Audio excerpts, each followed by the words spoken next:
bonjour à tous. Alors, moi je suis là pour vous parler de Cargo et de Rust. Mais avant de parler de Cargo et de Rust en eux-mêmes, on va commencer par parler un peu d'histoire, parce que faut commencer quelque part. Et je vous propose de remonter à 2006, donc c'est pas si vieux que ça finalement. La création de Rust par un monsieur qui s'appelle Graydon Orr. À l'époque, il bossait chez Mozilla. Depuis, il est parti par d'autres aventures. À l'époque, il a développé pour s'amuser un langage dans son garage. Et 3 ans plus tard, il y a Mozilla qui s'intéresse un peu à Rust, parce qu'ils arrivaient un peu à un moment où ils se disaient « Ah, C++ pour Firefox, c'est un peu complexe, tout ça. » Et du coup, ils se sont dit Attends, mais Rust, ça a l'air sympa en fait dans l'idée. » Voilà. Et du coup, Mozilla s'y est intéressé, et l'année suivante, ils ont dit ils ont annoncé au monde Rust, parce que jusque-là, Graydon le développait dans son garage, et il y avait lui et lui sur le projet. Voilà. L'étape en 2010, il y a une autre étape importante outre la mise en publication. La mise publique, c'est le moment où Rust devient auto-hébergé. Donc pour un langage auto-hébergé, ça veut dire que le compilateur du langage principal est écrit dans le langage lui-même. Donc là, c'est une étape très importante, parce que jusqu'en 2010, Rust était compilé avec un compilateur écrit en OCaml.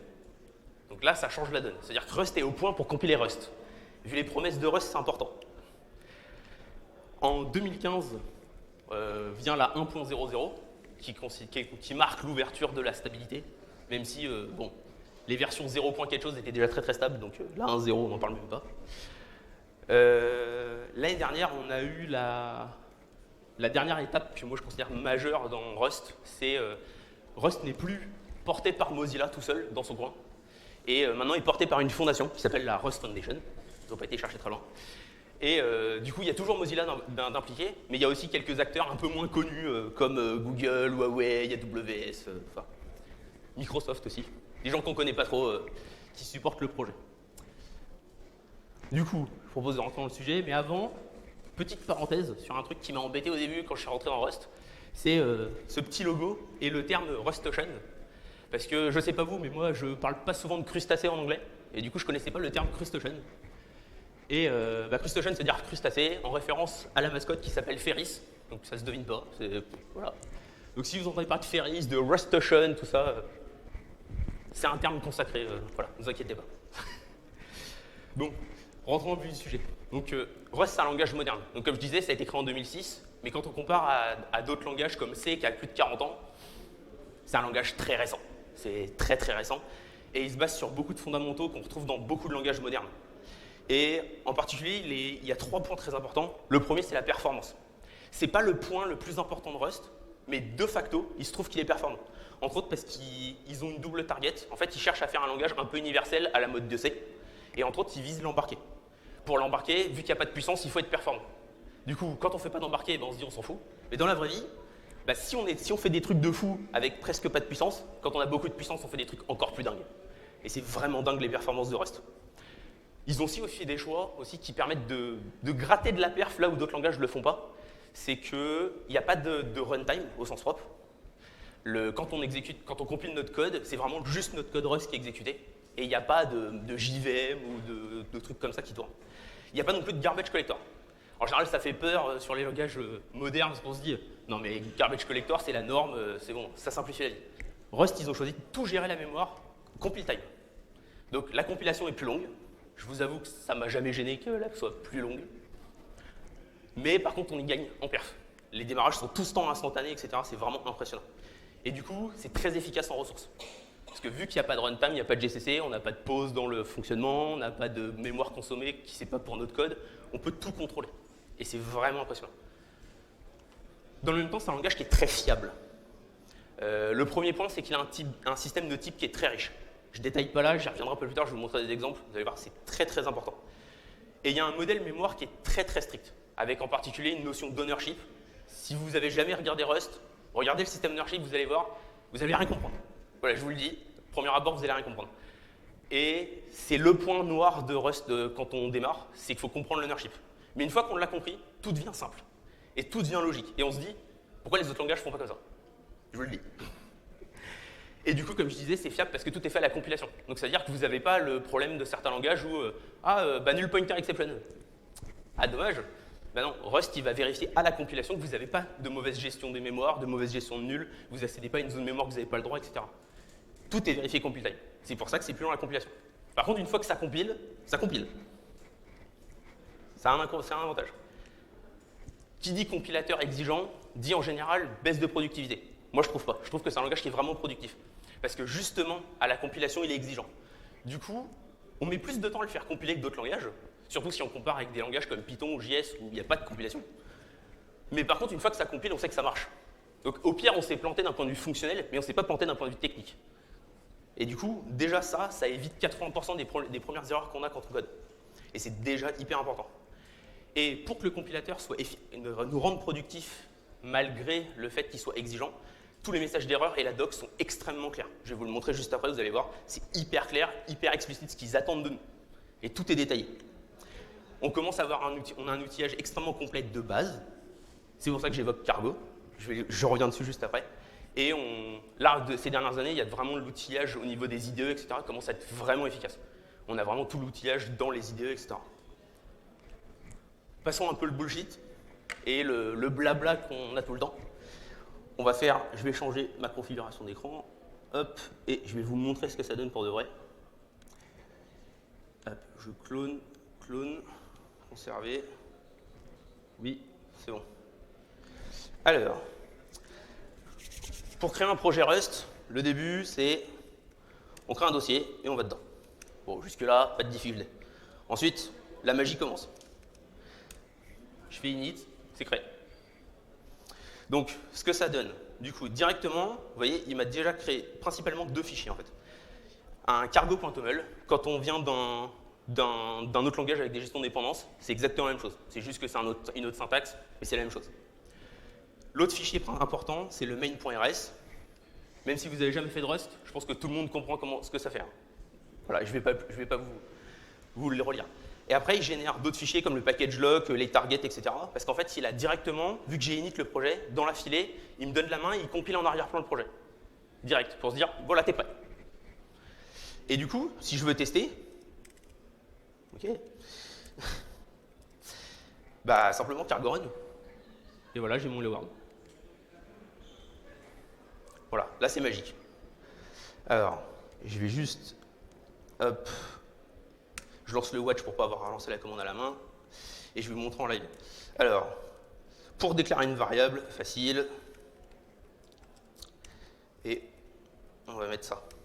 On voit, là je suis sur VS Code, du coup j'ai directement les indications de typing, tout ça qui apparaissent tout seul, j'ai magiquement l'autocomplétion, tout ça, c'est magique. Et là je save, et là ça râle. En effet, en Rust, c'est une erreur de créer une variable qu'on n'utilise pas. Parce que ça crée de la place, ça prend de la place mémoire, ça peut faire des fuites, tout ça. Donc il nous le dit. Donc il nous propose directement. Il me dit, bah, je peux la renommer avec un underscore, comme ça je montre que c'est voulu. Bon, moi je préfère l'utiliser, parce que dans la vraie vie ça a plus de sens. Ah mince. Il me dit, bah oui, mais tu l'utilises pas en fait pour de vrai, parce que ça prend qu'un seul paramètre. En effet, c'est un truc de formatage, donc je lui ai pas dit que je voulais l'utiliser. Et je lui ai pas dit où. Donc il le comprend. Et là, du coup, j'ai de nouveau le Leeward, et remarquez bien la majuscule. Pour faire des trucs un peu plus sympas, hop, je le copie-colle pour pas qu'on perde de temps avec les fautes de frappe. Là, il panique parce que j'essaie de choper un paramètre en argument que j'ai pas passé. Donc, je reprends mon cargo run, je vais lui passer un paramètre, on a volcamp, on va dire bonjour volcamp. Du coup, en 3 lignes, j'ai déjà un programme qui prend des paramètres, qui fonctionne, qui se compile et qui a des binaires. Vous remarquez, j'ai fait 0 config. Tout fonctionne. Donc, là, on commence déjà à le voir sur ce genre de truc. Le Rust est très verbeux. Je vous ai montré des trucs très simples. Et pourtant, hop, oui. Est-ce qu'il reprend? Oui, c'est parfait. Je vous ai montré un exemple très simple, mais on voit déjà, il commence à nous aider. Je pourrais aller très très loin, je pourrais en parler des heures, parce qu'il y a plein de choses que je ne vous ai pas montrées. Par exemple, le fait que, ça je ne vous l'ai pas dit, mais la variable que j'ai créée, elle est immutable. Il faut que je lui dise explicitement, je veux pouvoir la muter. Les if et for, il n'y a plus de parenthèses. On peut les mettre, mais ça ne sert à rien, le compiler on n'a pas besoin, et ça fait du bruit à la lisibilité. Il y a des trucs comme le range qu'on voit là sur le for, qui sont natifs. Les if et la plupart des opérations de contrôle comme ça sont expressions. Donc je peux l'affecter, j'ai pas besoin d'expliciter le return. Ça donne des facilités. Dans le niveau système de type, on va trouver le type alias, comme là je montre avec le CTLayer. Les enums permettent de faire des expressions assez avancées. Et pour l'info, c'est des ADT. Donc je vous laisserai aller voir ce que c'est, j'ai pas le temps de vous l'expliquer. Mais c'est des structures algébriques qui sont assez complexes en mathématiques, et c'est transparent. Là, j'ai pas besoin de vous expliquer le contexte mathématique pour que vous compreniez ce que ça fait. Et ça permet d'écrire des choses comme ça, avec du pattern matching, et du coup de tout exprimer. Du coup, vous dites ce que vous voulez, vous dites pas comment, lui se débrouille, c'est pas votre problème. Je pourrais en parler des heures, comme je disais, mais à la base, je suis là pour vous parler de tooling, je suis là pour vous parler de Rust, enfin de Cargo, mais je vais d'abord vous parler de RustUp. Parce que je sais pas vous, mais moi quand je fais du Java ou du Go, enfin pas du Go pour le coup, mais ou même du Node, je passe par du SDKman, du NVM pour installer parce que c'est chiant de gérer les versions de version. Bah Rust, il y a RustUp. Ça fait directement partie du lot de tooling officiel. Et du coup, on peut directement installer, mettre à jour, choisir la version qu'on veut, etc. de notre toolchain. Ça doit être du compilé natif, du coup on s'occupe de rien, c'est juste magique. Et du coup, Cargo dans tout ça. Bah, je vous l'ai montré, il y a le Cargo Init, c'est magique, ça se fait tout seul. Pour la gestion des packages, Cargo Add, j'y donne la dépendance, ça marche. Pour install, pour installer des dépendances, si je récupère un projet, update pour les mettre à jour, tout ça magiquement. Packager public pour publier nos librairies, c'est assez intuitif. C'est ça que j'aime bien dans Rust aussi, tout est intuitif en fait. Ils n'ont pas cherché à réinventer la roue, ils ont juste cherché à être intuitif. On a le run comme j'ai montré, j'y ai rien dit, ça avait déjà compilé. Parce que je respecte les conventions, donc il sait. Les tests sont déjà dedans. J'aurais aimé avoir le temps de vous montrer les tests, mais pas le temps. On a Cargo Test et Cargo Bench aussi, pour pouvoir faire des tests de performance en direct. Du coup, tout est inclus dans l'outillage de base. Pas besoin de lib, pas besoin de trucs complexes. Tout est dans la doc officielle. Donc pas de galère à chercher la bonne lib de test pour arriver à faire votre test. Ça marche, c'est tout. Évidemment, du build avec des paramètres supplémentaires pour passer en mode prod. On a du formatage avec FMT. Si vous arrivez de Go, FMT, ça vous parle d'office. Côté JS, on va avoir plutôt des pré-tiers. C'est la même logique, sauf que là, il n'y a rien à configurer, rien à installer, rien à gérer. Clippy pour faire du lint. Du coup, tout ce qui est SonarCube, SLint, tous ces trucs-là. Ça, c'est Clippy, c'est de base. On s'occupe de rien. Cargo Fix, si on a la flemme de corriger les warnings soi-même, il corrige pour nous. C'est pas mal. Et si moi, je veux faire un Cargo Hello, du coup est-ce que je peux faire ça? Hop. Je repasse en cloné. Hop. Du coup, ouais. Tout à l'heure, je ne voulais pas montrer, mais en fait, si je fais Cargo Tab, on voit dans mon... Ah ouais. Je ne sais pas si tout le monde voit. Enfin, on voit dans mon pass en fait qu'il y a des commandes. En fait, si la commande est built-in, il la prend directement, mais sinon, il va chercher un binaire qui s'appelle cargo-fmt. Donc, si je veux faire Cargo Hello, c'est facile. Je vais lui dire, hop, mon package, mon programme, il s'appelle pas Hello, mais Cargo Hello. Je vais lui dire que je leur build. Faute de frappe. Je le mets dans mon pass. Si j'oublie un bout, ça ne marchera pas. Hop, target debug parce que je l'ai compilé en normal. Et là, Cargo Hello Volcamp. Et là, oh mince, Hello. Bon, je prends le premier paramètre. Ça, il ne peut pas le deviner. Et c'est bon, ça marche. Ah, j'ai un périphérique qui s'enfuit.